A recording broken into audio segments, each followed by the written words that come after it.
From The National, this is Trending Middle East. I'm Yasmin Al-Taji. It's Tuesday, August 12th. Here are today's headlines.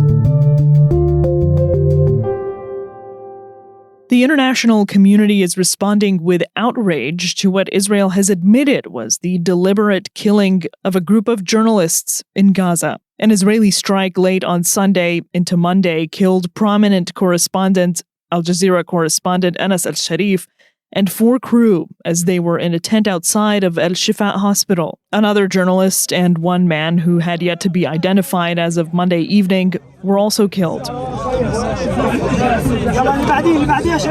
Jazeera is based in Doha. Qatar condemned the, quote, deliberate targeting of journalists in Gaza, describing the latest deaths as, quote, crimes beyond imagination, unquote. Al Jazeera's Arabic channel on Monday paused programming in honor of those killed. The Israeli army claimed that Al Sharif was a, quote, Hamas leader, unquote, posing as an Al Jazeera journalist. He and the network and journalists groups had denied those accusations. The Committee to Protect Journalists, or CPJ, said Israel had failed to provide any evidence to support its allegations against Al Sharif. In July, CPJ urged the international community to protect him.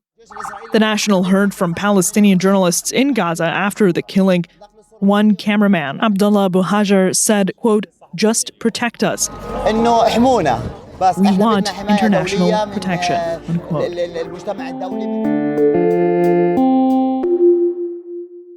Footage from southern Syria appearing to show the execution of a volunteer in a hospital is sparking outrage and worry across the country. The footage was recorded on July 16th at the height of clashes in Sweida, a Druze community hub. But the footage was later obtained and shared by news website Sweida 24. The outlet called it, quote, conclusive evidence, unquote, that members of the Syrian Ministry of Defense and Internal Security detained medical staff and, quote, carried out a field execution, unquote, inside the hospital. The National's Nada Homsi reports. In that CCTV footage, Mohammed Bahsas is pulled from a group of around 30 medical staff that are kneeling in surrender. A soldier in military fatigues hits him on the head, then kicks him.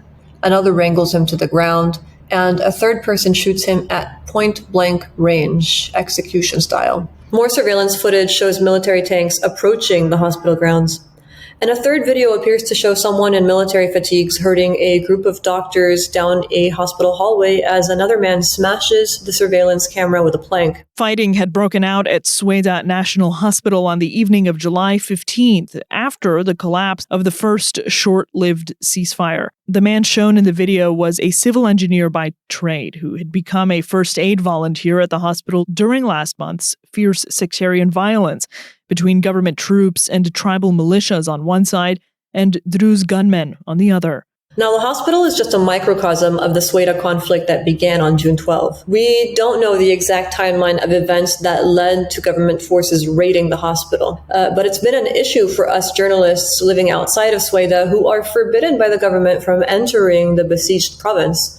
Sweida residents and Bedouin tribes alike each allege human rights abuses by the other. The violence in Sweida has further alienated Syria's Druze population from the central government. Damascus continues to seek full control over the province and has imposed a de facto blockade since July 19 when a ceasefire was announced. It denies there's even a siege, even though food supplies and medical aid enter Sweida through one single humanitarian corridor. Now, many residents are telling me they reject Syria's new government, citing a growing list of what they say are massacres against civilians in minority sects since the government took over.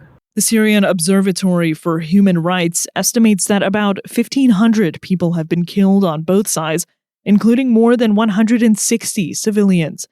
The UN estimates that more than 190,000 people were displaced by the fighting.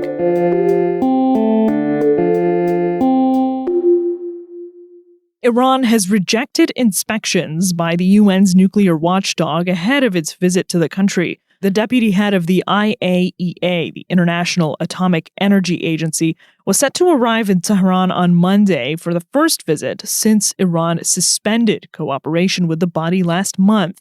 But Iranian Foreign Minister Abbas Araghchi said no inspections were planned. Tehran ended cooperation with the IAEA after the 12-day war with Israel, which also saw U.S. strikes on its nuclear sites at Fordo, Isfahan, and Natanz. Meanwhile, neighbors in the Middle East are under increasing pressure to claw back Iranian presence in their borders.